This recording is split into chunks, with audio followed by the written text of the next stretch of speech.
इस वीडियो में बनाने जा रहे हैं हम लोग quadratic equation of class 10th exercise 4.2 question number 3 to 6। तो इसमें हम लोग एक्सरसाइज 4.2 को कंप्लीट करेंगे। तो देखते हैं क्वेश्चन नंबर 3 क्या दे रखा है। So find two numbers whose sum is 27 and product is 182। तो यहाँ पे हमें दो नंबर्स फाइंड आउट करना है जिनका सम दे रखा है 27 और प्रोडक्ट दे रखा है 182। तो सबसे पहले नंबर को एज्यूम करना है।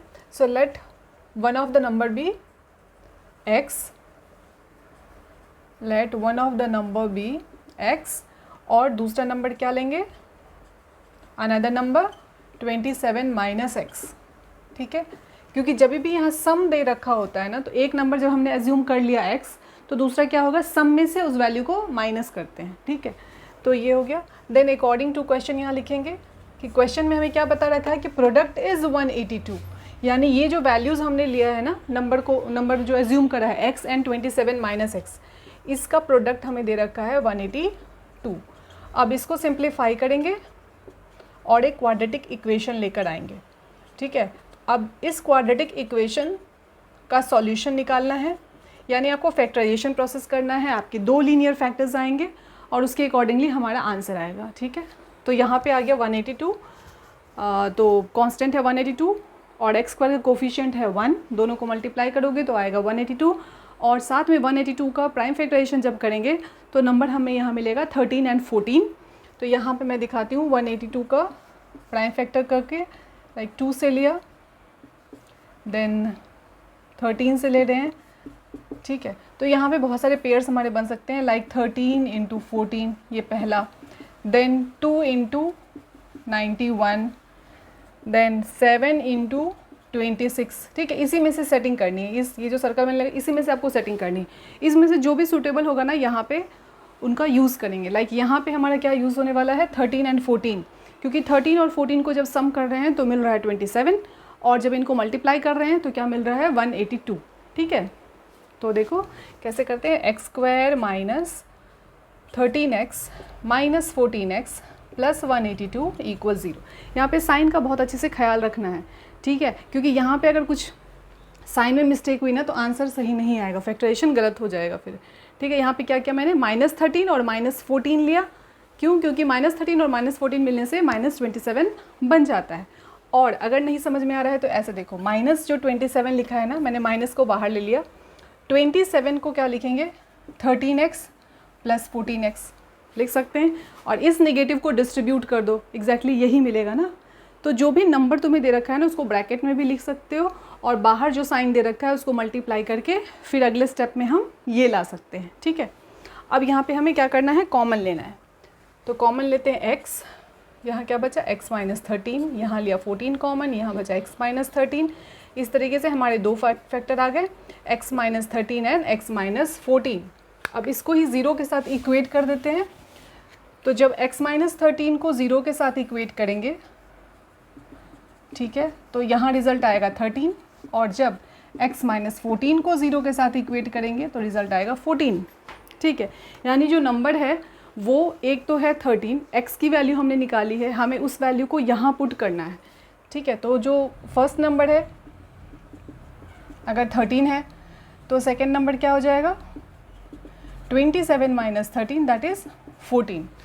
और अगर यहाँ देखिए पहला नंबर अगर 14 है, ठीक है, तो दूसरा नंबर क्या हो जाएगा, 27 माइनस 14 13, यानी हमारा आंसर क्या है, 13 14 लिखो या 14 13 लिखो, यही हमारा आंसर है। तो इसमें आंसर पार्ट में आप क्या लिख सकते हो, 13, 14। ठीक है, 13 14 14 13, यही हमारा इसमें आंसर है। ठीक है, बढ़ते हैं क्वेश्चन नंबर 4 की तरफ। Find two consecutive positive integers sum of whose square is 365। तो कंसेक्यूटिव है, यानी कि लाइक 10 के बाद 11, 12 के बाद 13, ये कंसेक्यूटिव नंबर्स हैं। तो अगर फर्स्ट नंबर को x लेंगे तो दूसरा नंबर क्या होगा, x प्लस 1।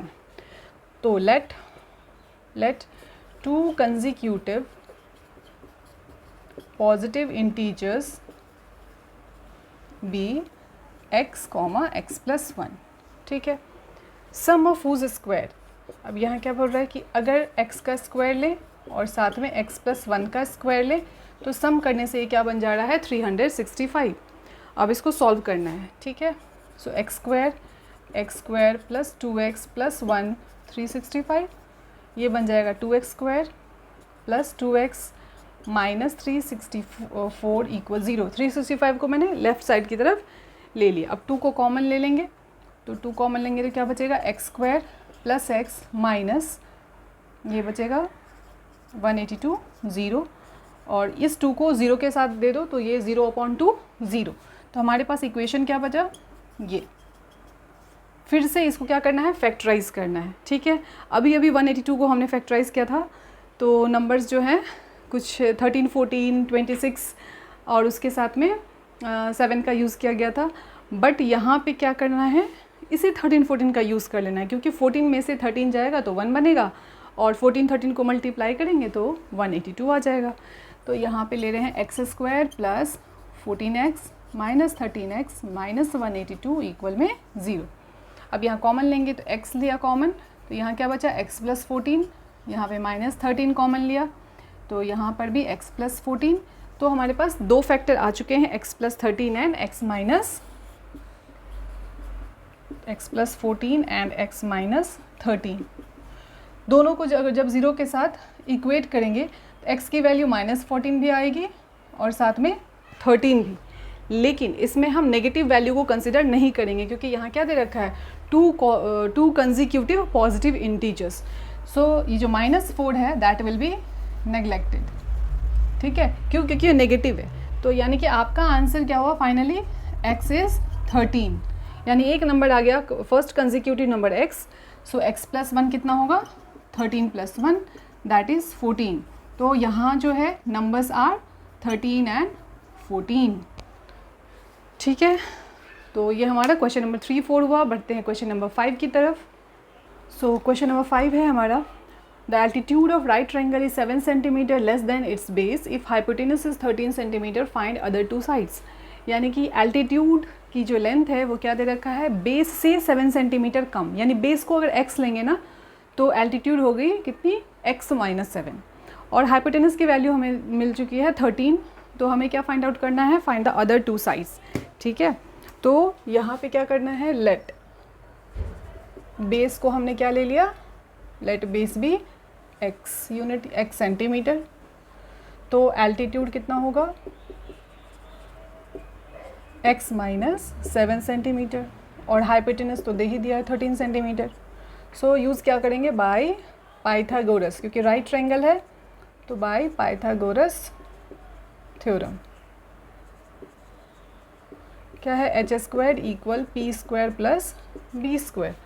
अब h की जगह पे क्या भर देंगे, 13 का स्क्वायर, p की जगह पे x माइनस 7 का स्क्वायर, और b की जगह पे x। इसको सिंप्लीफाई करना है। ठीक है, ये हो गया 169, ये x² plus 49 minus 14x plus x²। Solve करेंगे तो ये हमारा कुछ ऐसे बन रहा है। अब सारे नंबर्स को, सारे क्वांटिटीज़ को एक साइड में ले जाकर शिफ्ट कर देना है। तो क्या होगा, 2x² minus 14x plus 49 minus 169 equal 0। ठीक है, अब इन दोनों को सब्ट्रैक्ट करेंगे तो ये कितना हो जाएगा, 2x² माइनस 14x माइनस 120। अब यहाँ से 2 भी तो कॉमन ले सकते हैं, सो ये 0 चल रहा है, x² माइनस 7x माइनस 60, ये हो गया 0। यानी फाइनली जो हमारे पास इक्वेशन क्या मिल रहा है, x² minus 7x minus 60 equals to 0।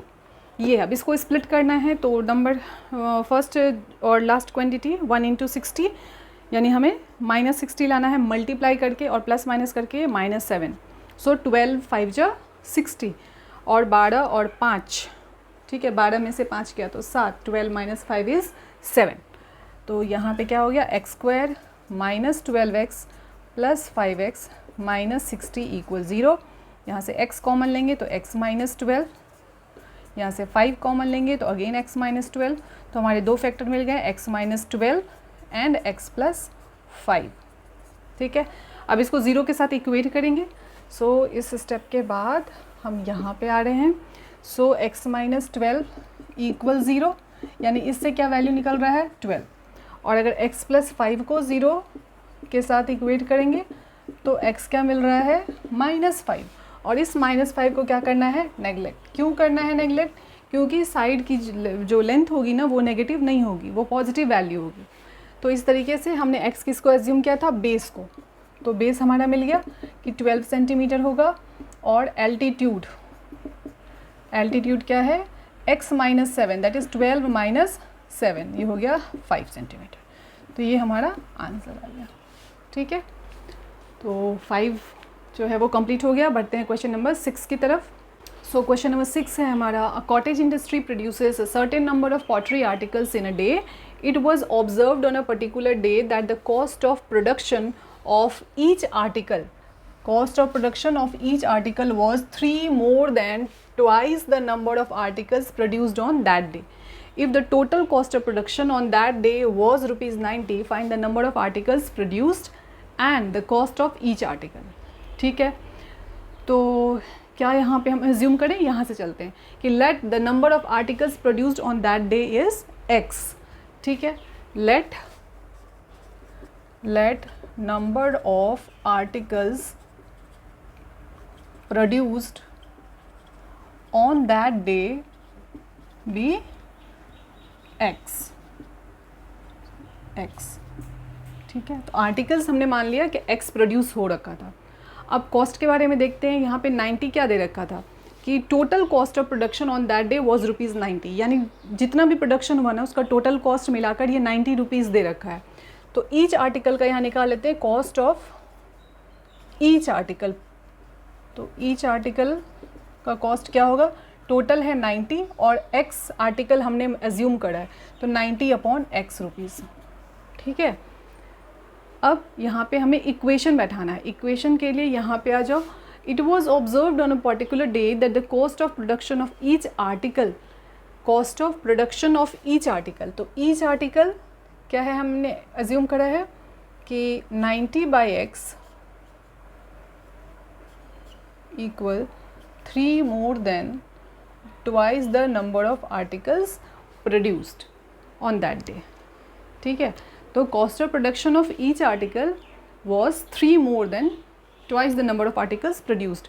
इस चीज़ को समझना है कि यहाँ पे क्या लिखा है, ईच आर्टिकल के बारे में। तो ईच आर्टिकल का कॉस्ट तो हमने 90/x यहाँ पे निकाल लिया ना, तो सो 90/x वॉज के लिए ये लिया, 3 more than twice the number of articles produced, x हमने लिया था नंबर ऑफ आर्टिकल्स प्रोड्यूस्ड। अब इसको सिंप्लीफाई करना है, क्वाड्रेटिक इक्वेशन लाना है, सिंप्लीफाई करेंगे। ठीक है, सो 90 equal 3x plus 2x square, ये x जब यहाँ जाएगा तो दोनों के साथ मल्टीप्लाई होगा। तो इक्वेशन क्या बना, 2x square plus 3x minus 90 equal 0। तो ये हमारा क्या आ गया, क्वाड्रेटिक इक्वेशन। अब हमें क्या करना है, इन दोनों को मल्टीप्लाई करना है, 92 जो 180 और 180 को स्प्लिट करना है। तो स्प्लिट करने के लिए सोचना है कि नंबर क्या लेकर आए कि यहाँ पे हमें 3 मिल जाए।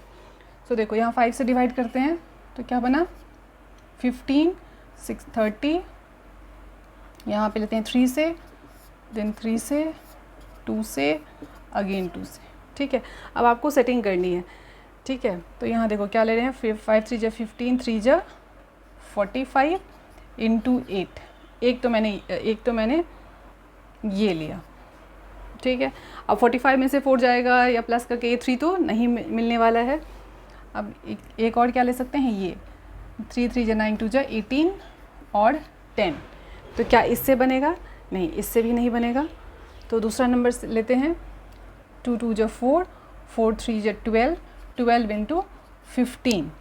ये सेट करके देखो, मल्टीप्लाई करेंगे तो हमें 180 मिल जाएगा और 15 में से 12 जाएगा तो 13 भी मिल जाएगा। तो यही वाला बेस्ट है। तो 2x square plus 15x minus 12x minus 90 equal 0। इस दोनों में कॉमन निकालेंगे x, तो हमारे पास क्या बचेगा, 2x प्लस 15, और इन दोनों में 2 कॉमन लेते हैं तो नहीं 6 कॉमन लेते हैं, तो 6 2 12 और ये 15, ये 0। हमारे पास ब्रैकेट दोनों बिल्कुल सेम आ गया। तो 2x प्लस 15 एक फैक्टर और दूसरा x माइनस 6। अब इस दोनों को ही 0 के साथ इक्वेट करेंगे। तो इसको जब इक्वेट करेंगे तो x की वैल्यू कुछ ऐसी आ रही है, 15/2 निगेटिव में, और जब इसको 0 के साथ इक्वेट कर रहे हैं तो 6। x हमारा क्या था, number of articles produced on that day, it can't be negative और फ्रैक्शन, कितना आर्टिकल प्रोड्यूस हुआ वो होल नंबर में होना चाहिए, और नेगेटिव की तो कोई बात ही नहीं है, ठीक है। So number of articles produce on that day is 6, ठीक है। तो हमें निकालना था find the number of article produced, तो हमने यहाँ पे x की वैल्यू 6 रखी है, and the cost of each article, और कॉस्ट ऑफ ईच आर्टिकल के लिए 90 डिवाइडेड बाई 6, तो ये हो गया 15 रुपीज़। तो यानी हमारा जो इसका आंसर है 15 रुपीज़ 15, ठीक है। सो ये हमारा क्वेश्चन नंबर 6 कंप्लीट हुआ, और इसके साथ ही एक्सरसाइज 4.2 कंप्लीट होता है।